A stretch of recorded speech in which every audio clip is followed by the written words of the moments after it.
Deceive, distort, deny, distract, dissimulate. There are many ways to lie and many reasons to resort to this tactic. However, no one needs to lie when they can get what they want by telling the truth.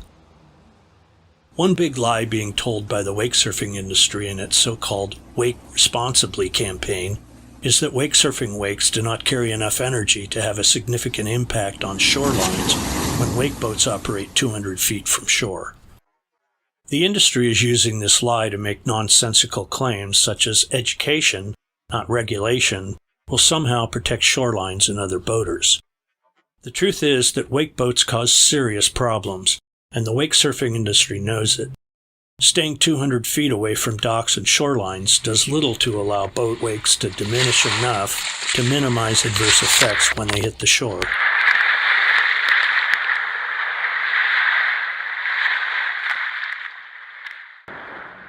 Shorelines continue to be damaged, which is why citizen groups in over 30 states have banded together to protect their lakes and rivers.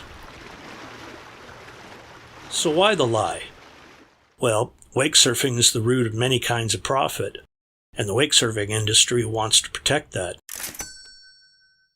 The big lie has become the basis for the industry's so-called Wake Responsibly public relations campaign, which the industry presents to legislatures, state boating agencies, and the general public to create the misimpression that the negative impacts of wakesurfing are easily mitigated.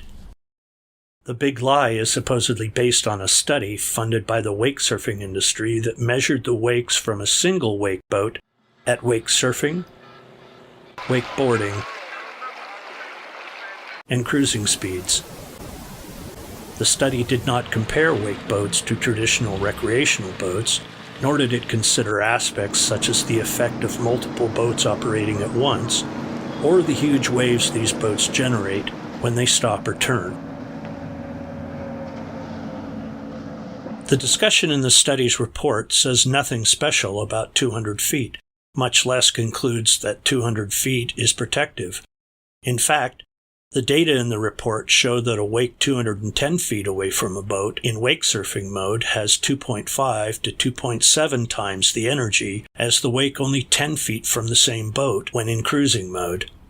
This critically important fact seems to have been glossed over in the study report and ignored altogether in the wakesurfing industry's characterization of the study. Instead of being forthright with this finding, the report makes the discredited argument that boat wakes are inconsequential compared to the waves generated by wind. This faulty analysis disregards that soil particles become entrained only if the wave energy exceeds a certain threshold, which is why small wind waves do not cause erosion, but powerful boat wakes do. It is well accepted by most researchers that comparing boat wave energy to cumulative wind wave energy is meaningless when evaluating the impacts of boat wakes. The wakesurfing industry has followed up on the big lie by funding a horrifically faulty study published by a disreputable publisher of sham academic journals. This study involved calculating the theoretical prop wash from a theoretical wakeboat and, despite having no reasonable basis to do so, predictably concluded that not only is 200 feet protective of shorelines, that wake surfing can be done in water bodies as shallow as 10 feet without damaging bottom habitats. This so-called study also engaged in the discredited practice of comparing boat wakes to wind waves. Studies by independent researchers have reached very different conclusions.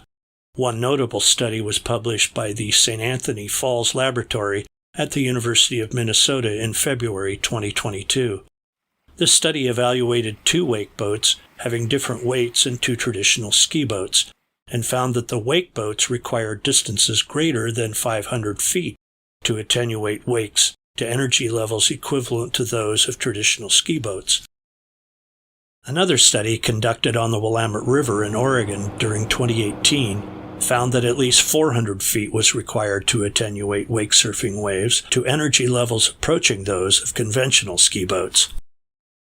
A field investigation conducted in 2019 on a lake in British Columbia starkly contrasted the conclusions of the industry-funded study that was published in the sham journal.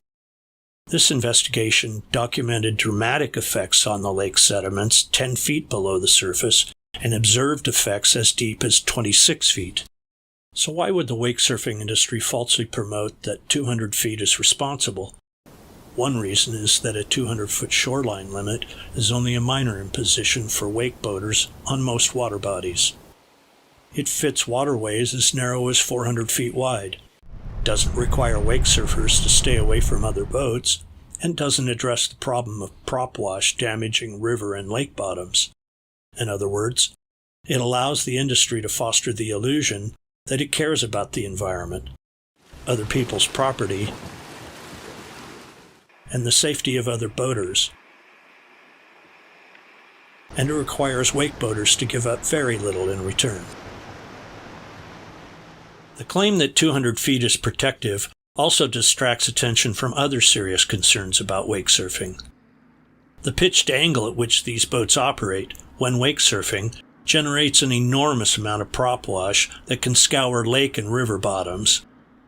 This not only damages benthic habitat and creates turbidity, it releases nutrients such as phosphorus that promote eutrophication and algal blooms. Likewise, 200 feet is not protective of other boaters, although for some wakesurfers it would be a significant improvement.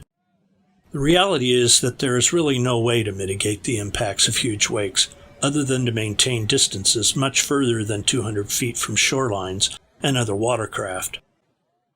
Another reality is that when the water depth needed to avoid scouring lake and river bottoms is taken into account, wakesurfing is inappropriate for many bodies of water. In summary, 200 feet is an irresponsible ruse, not a solution.